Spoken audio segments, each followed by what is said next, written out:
Actually here to speak a little bit about the wider issues in relation to the war on terror.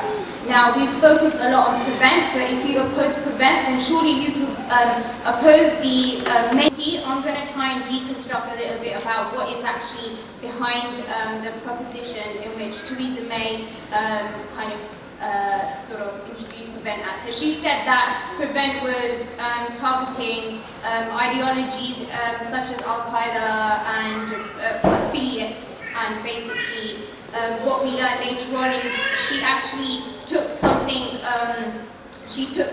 kind of that was violent, and they kind of broke it down into kind of acceptable institutional and racialized attacks on the Muslim community. So prevent kind of creates this good Muslim and bad Muslim dichotomy, and creates rifts not only within the Muslim community itself, but it fosters Islamophobia towards politically aware and active Muslims. Assalamu alaikum, brothers and sisters, ladies and gentlemen. I usually say at this point in time that if there is a prevent officer, can you go back and crawl under the stone from which you turned up from? And unfortunately, this situation, I feel, has now become a lot more complex. And what we've got is what has already been talked about in terms of the ideas of making people within their roles as prevent officers who don't necessarily know the full kind of issues around the prevent agenda. And so if you are one of those people, you're more than welcome to stay. If you're one of those people who is furthering the government agenda, get out and get lost. In terms of what this issue is, some of these things are going to be termed in terms of actually saying what it is that needs to be done. I will have to pick up on some of the issues that people have already spoken about, because there is something that I want to get to. There's a point that I want to get to where I want people to become active in what needs to be done to destroy this prevent agenda. Radicalization, in terms of the prevent kind of mantra, is the process by which a person goes from being an extremist to becoming a terrorist. Okay? I put that definition out there, so keep that something in mind. Extremism is something that is the vocal or active opposition to fundamental British values, including democracy, the rule of law. This is a racist agenda that's been implemented by the white elite establishment. It is about social engineering, because it isn't about security. The Wahid and others have actually talked about that very, very clearly. It is about when you fear, some of the things that the Wahid talked about in terms of what you start to fear. If I do this, what would happen to me? What could happen to my children? You're concerned about what could happen to them. It is about making Muslims and making people go into a direction of self-censorship. So you actually say, no, I better not do this, or I better not ask my children to do this. What if they say something by accident? What if they do something that is going to be misconstrued? What could potentially happen to them? Okay? So it is about creating this climate of fear. I want Luton to be a prevent-free zone. If we work together, by the pressures that we can implement, we can make that happen. The implementation of prevent becomes so difficult that it's not going to happen. And that's the direction that we all need to go in. Thank you for listening.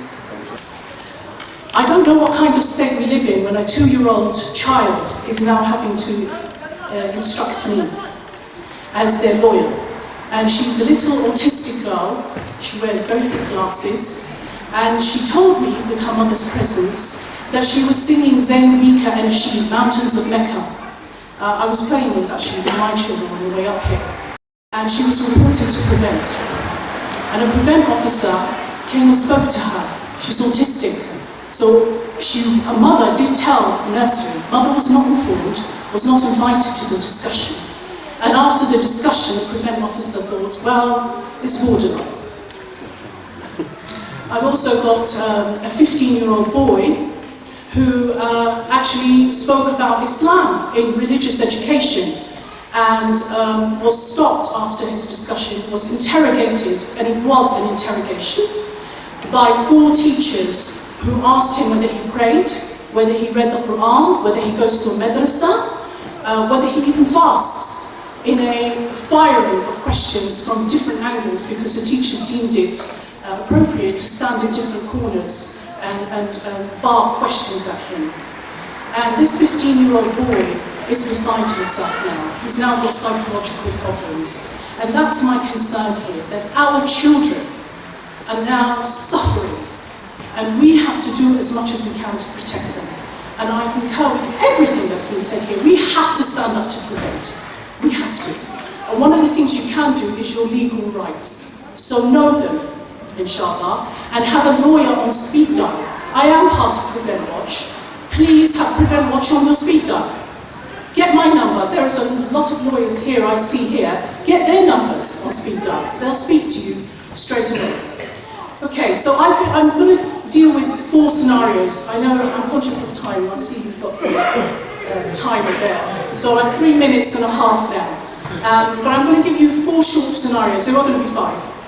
Okay, these keep coming up for me. The school has spoken to my child about a Prevent-related issue, and my child became distressed and came home. What do I do? What are your rights? Now, Prevent-related issue could be, wallahi, brothers and sisters, hijab, wudu. I've heard one Prevent officer tell his teachers that he was training that, you should be concerned if the boys start showing facial hair. Most boys don't even know how to shave at that age. So how are they going to stop facial hair? That's ridiculous. If they carry a copy of the Quran, or he said if they carry a copy of the Seerah, and he used the word Seerah, incidentally, because he's an expert on Islam, obviously. Okay, what you do is you ask to speak to them immediately, but before that you speak to lawyers, yeah? And you speak to lawyers because we will be able to tell you what to say, but I can give you a brief account.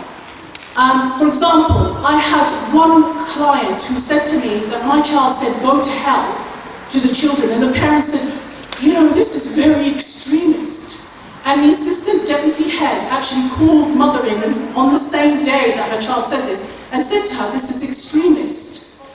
When I actually sent a letter saying, "Can they define extremism?" you'd be amazed at what they sent me back. They didn't actually know the definition of extremism. If they do, if they have a piece of paper saying, "Oh yes, well, extremism is this, this and that," tell them, is it a legal term? And this is where they become unstuck. Because it's not. It's not. It's not written in any of the laws. It's actually at the back of the Prevent strategy on a footnote. It's not actually statutory. Hi, I'm Mark from Luton Trades Council. Okay, there's 2 things we need to understand about the situation we're in at the moment. The Prevent strategy is a racist policy and it comes from central government. Number 2, it needs to be rejected and resisted at all costs. Now, I was in this hall 2 years ago speaking at a Palestinian support meeting. This was around the time of the appalling attacks on Gaza from the Israeli government. Now, in that meeting with me was Jeremy Corbyn. Now, Jeremy lives in London, I live in St Albans. We got the train back together. And he was saying, "Yeah, Mark, well, I've done a couple of meetings in Luton recently. But I tell you what, in the 70s and 80s, I was up here all the time. And I was up here all the time talking to the Irish community. Because the Irish community are being attacked, the Muslim community today are being attacked in exactly the same way that community was then. For the same reason, to support UK foreign policy and to divide up the working class. And I have to say, the Prevent effect is already having an effect. I know some good activists, some good brothers and sisters who should have been here tonight, but they said to me, "Mark, I can't go. If I go to an anti-Prevent meeting, my parents will freak out." Now that's one side of the story. The other side of the story is Sadiq Khan.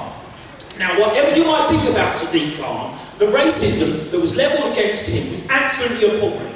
It was absolutely appalling and it backfired.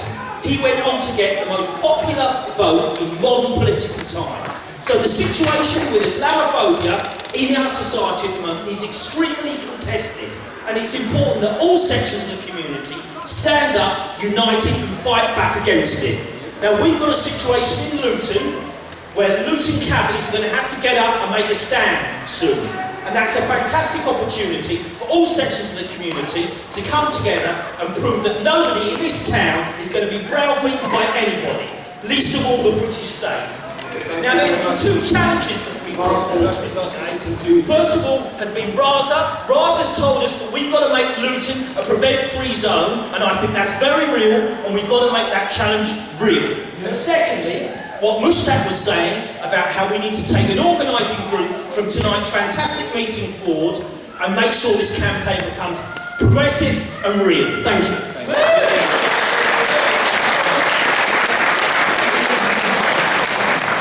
I'll make it brother of the water to just relate on to the brother here's point, and then we can move forward some other questions, especially from the sisters as well.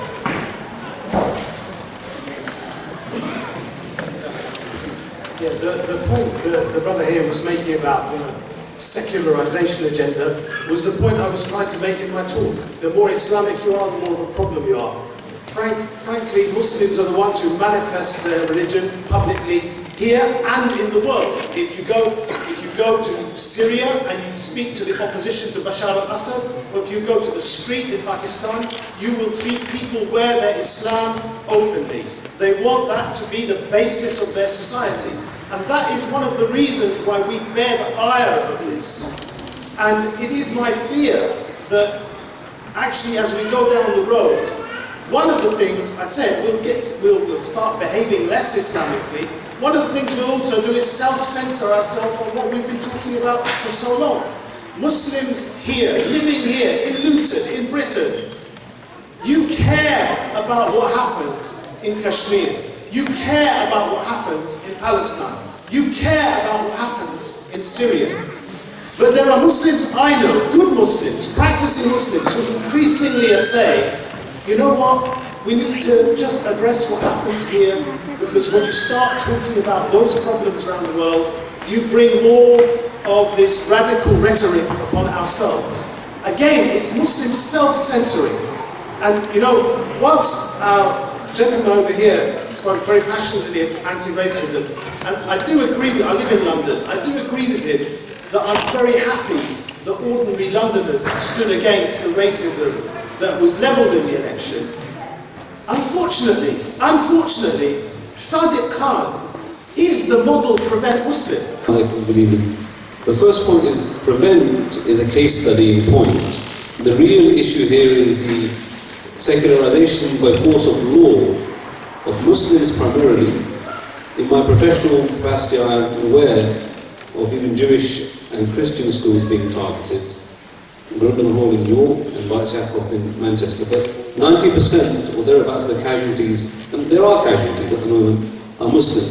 So Prevent is a symptom, it's not the disease. You have to focus on the disease, which is the mentality in the highest seats of government that is pushing people like me, you and our children to abandon identity which is not causing anybody harm. Today you talked a lot about how people will spy on you in schools, but I want to talk more about under Prevent, legally, can they bug places like prayer rooms? As my cousin in Birmingham, she's been tipped off by a teacher that they bugged their prayer room in her college. So legally, where can she stand? Can she, go to the police and say, we've been bugged? And how can she protect the teacher that has effectively gone against the law to tell them that their privacy has been invaded? Well, one of the things which people have mentioned is the extremists that we very regularly see coming to Luton. It's not Muslim extremists, it's the fascists, it's the likes of the EDL, it's the likes of Britain First and the rest of it. And time and time again, what we've seen is not just, and I think it's absolutely right what you're doing in terms of campaigning against Prevent, and it's absolutely behind everything you can possibly do. Any leafleting and the rest of it, the schools say, for instance, about Prevent Watch, the rest of it would be a fantastic thing to do as a joint black and white sort of collective activist in terms of that. But the role of the police before Prevent, in terms of trying to divide our communities, when the real extremists come to town, the likes of the EDL and the likes of Britain First, when they phone up Muslim activists from towns as far away as St Albans telling them not to come to counter demonstrations in Luton, then that is interference of a state which is completely unacceptable. If the police and the state were operating in that way towards the likes of me and and my colleagues, etc., we would be fundamentally outraged. And we must not stand when actually the police and the state are doing that to your communities, etc. And we've got to stand shoulder to shoulder against that. Just one thing I want to say is regarding the prevent measures which happen against children in schools. Is there anything that we can do retrospectively? You mentioned that children are spoken to without notification in private, and is that an illegal procedure by the prevent officer or the teacher? And if so, and if that's learned of after the event, what retrospective action can a parent take? Can we sue the school? Can we sue the prevent officer? Can we bring charges against them? What's the ideal there? Salim, first of all, congratulations to the organisers for organising the event. I think they're really well needed. Just a very brief statement. I'm so pleased that there's been a focus on young people, because it's very easy for us adults to sit and talk about Prevent. I spend a lot of time talking to young people in schools and colleges about faith and belief, not just Muslims but non-Muslims, and they're scared to death about revealing their faith or belief identity. It's not just Muslims, it's anyone. So I'm really, I'm sure lots of people take lots of things away. Apologies, it's turning into a great speech, but young people are the ones that we need to really focus on. So in conclusion, we've heard quite an informative experience today about people from various backgrounds, both legal, educational, people on mosque committees, people who dealt with some of the difficult cases in this town. But our aim in all of this was not to scare the Muslim community. It was not to kind of get them all frightened up into there's nothing we can do. But rather our intention is to present a place of hope, a sense of purpose and a sense of confidence to our community. Because without that, we can't really do anything. And to establish this level of confidence within the community, what we need is people like you, people like yourselves, to help in this, in counteracting this initiative. Because without the grassroots supports of people, ordinary people, this initiative will succeed. And if we remain silent, everything else will fall by the wayside. So it's people like yourselves, ordinary teachers, governors, students, professionals, workers, these are the people whose voices are heard the most. It's not us. So if we make the noises in schools, if we make the noises in our communities, in our mosques, and not be frightened of this agenda, then that's when we'll have success. So inshallah, brothers, if you want to join us in this work, you can speak to myself, Brother Hisham, or there's other brothers who are handing out some packs at the back in terms of helping us in this work. We'll have some more initiatives moving forward. And then what I'd like to do now is ask Brother Abdul to end with a short dua. And then also afterwards, there's a brother who is ready to take Shahada, inshallah. So if you are most welcome to stay for that, inshallah. Jazakallah khair. أعوذ بالله من الشيطان الرجيم. بسم الله الرحمن الرحيم. الحمد لله والصلاة والسلام على رسول الله. ربنا آتنا في الدنيا حسنة وفي الآخرة حسنة وقنا عذاب النار. ربنا لا تؤاخذنا إن نسينا أو أخطأنا. ربنا ولا تحمل علينا إسرا كما حملته على الذين من قبلنا. ربنا ولا تحملنا ما لا طاقة لنا به. واعف عنا واغفر لنا وارحمنا. أنت مولانا فانصرنا على القوم الكافرين. سبحانك وبحمدك وأشهد أن لا إله إلا أنت أستغفرك وأتوب إليك. You have to believe what you're saying in your heart. And I pray that Allah strengthens you in Islam. The words that you say in English, they are, I testify, I bear witness, that there is nothing worthy of worship. Repeat after me, say it in English. I bear witness. I bear witness. That there is nothing worthy of worship. That there is nothing worthy of worship. Except Allah. Except Allah. And that indeed, Muhammad, peace be upon him, is the messenger of Allah. Okay, so that's what you're saying. Ashhadu an la ilaha illa Allah wa ashhadu anna Muhammadan Rasulullah. Rasulullah. Takbir! Allah!